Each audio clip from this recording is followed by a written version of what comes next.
Hey everybody, and welcome to Field Days. And this show is going to be a fun show for me because it's one that I've worked really hard at. It's been a process. And again, you heard in the beginning, today's show is all about frost seeding a food plot that was an annual the year before, meaning we're going to take a perennial blend like clover or fusion, which is chicory and clover, and frost seed that into a food plot that was beets and greens or winter greens or winter peas from the year before. And in the past, you've maybe seen I've done lots of frost seeding shows. And frost seeding, the traditional method was, it was a great way to thicken up those existing clover plots or fusion plots, or to fill in bare spots, or just make it more lush. And that's what the traditional frost seeding has always been for me. So this was a little bit different.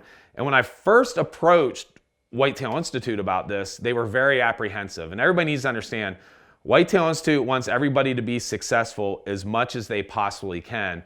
And with this method of frost seeding a perennial into an annual from the year before, you're going to have some failures. It's not going to work all the time. But I was finally able to convince them to let me do this. And here on my property, I've had about a 60% success rate. So I tell guys, I get questions all the time, hey, should I do this? Should I do this? And I always say, listen, there's a lot of things that can go wrong, that it may not work.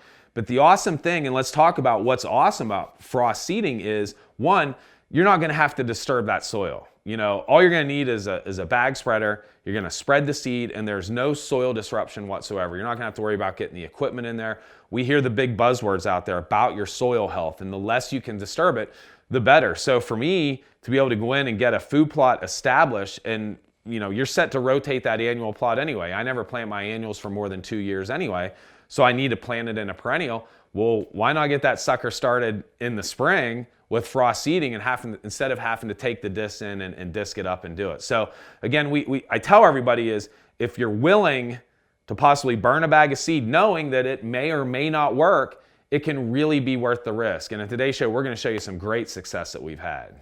Now let's talk a little bit about what you're going to want to frost seed with. Get this question all the time. And if you're frost seeding an existing plot, the seeds that Whitetail Institute is going to tell you is you want a hard-coated seed. You don't want any soft seed. It's going to get in the ground. It's going to rot. It's not going to work for you. It's a waste of money. But the seeds that you want to use are the hard-coated seeds. For instance, Imperial Clover, Fusion, Alpha Rack, and Chick Magnet.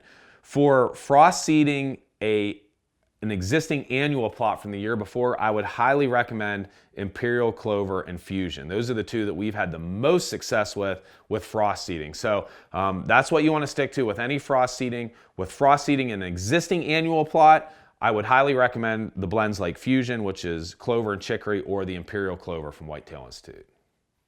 Now, one of the questions I receive all the time is, when do you want to frost seed? And that's different for everybody based on where you're at in the country. But what I tell everybody is, you want to frost seed when that ground is freezing and thawing, freezing and thawing. So at night it's freezing, during the day it's thawing, it's going to suck those seeds in the ground. Here in Northwest Pennsylvania, I'm generally looking at anywhere from mid-March, late March, even into early April when I'll frost seed. So you're looking more for that freezing and thawing action. People in the South, you're looking probably like February. It's a lot earlier. And we also want to caution people from the South, you want to stay away from sandy soil. It never does well with frost seeding. So again, as far as when, you're looking for that freeze and thawing action. It's going to suck those seeds into the ground. Now let's talk about equipment. What equipment you're going to need to be able to frost seed. This is the most awesome part of frost seeding. All you're going to need is a hand spreader, shoulder spreader of some sort to spread the seed. You don't need any other equipment. And that's one of the most appealing things to me is, I learn more about food plotting, and I'm understanding soil health more and more every day. And everything you read and when you talk to the experts, anything you can do to not disturb that soil with whether it's your disc or your tiller, is going to help that soil health. So very appealing thing about frost seeding is all you need is that seed soil contact, and all you're going to need is that hand spreader or shoulder spreader to spread that seed. Now this is a little bit different from frost seeding an existing perennial plot with a perennial blend. And again, we're talking about frost seeding an annual plot with a perennial blend. And people always ask, what is the seeding rate? What seeding rate should I use? There's no real scientific method to this yet, but if you think about it logically, when you're frost seeding a perennial with a perennial, you usually use 3/4 to the amount to a full amount. So now think of it, you're putting a brand new seed into a new plot.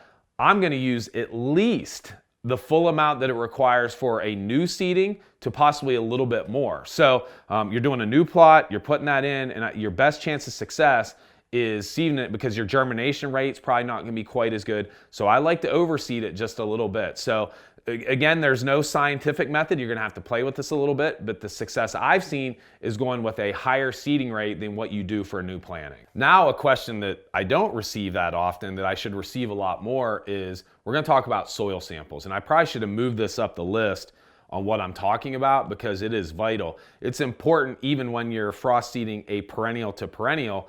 But when you're frost seeding from an existing annual plot with a perennial blend, it is vital that you're going to do a soil sample, and the sooner the better.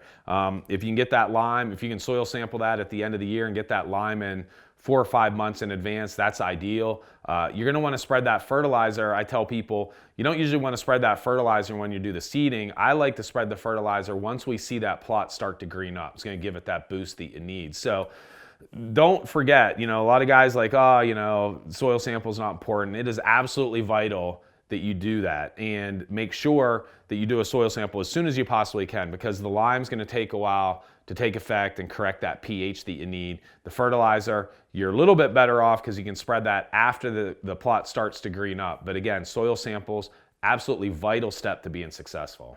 Lastly, let's talk about something that is going to be very important to do and absolutely vital when it comes to frost seeding an existing annual plot with a perennial blend, and that is plot maintenance.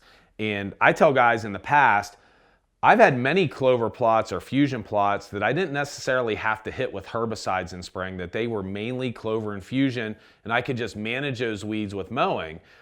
But when I do this method of frost seeding an annual plot with a perennial blend then in the late winter, I've never had a plot where I haven't had to do a lot of spring maintenance with the herbicides, which is the Arrest Max for grasses, the Slay for broadleaf weeds, along with the Surefire crop oil, and then with a combination of mowing throughout the year. So generally, for me personally, my method is I rarely have to spray more than once. At the beginning of the year, if I'm able to get on those weeds in the beginning, I can get those weeds killed, and then with mowing, as long as we get rainfall throughout the year, generally with the mowing, that's going to give you a good, healthy perennial plot, fusion, clover, chicory, whatever it is. So again, it's absolutely vital, and I tell people even more so when you're establishing that plot, that you need to be prepared, that you're going to need to do some plot maintenance with your herbicides as well as mowing. So I hope that this show helped answer a lot of questions. I know I get a ton of them. We want to encourage everybody. We're going to have a podcast with the folks from Whitetail Institute, and we're going to get into much more in-depth information on this method and using it. So make sure you join us on that podcast. You can visit our website at wiredoutdoors.com, click on the field days. You can find all the podcasts there. But I hope this episode helped you a lot with a great way of not having to disturb that soil. You're set to rotate that annual plot into a perennial anyway. This is a great way to do it. So we hope this helped you guys, and we hope you join us on the next field days.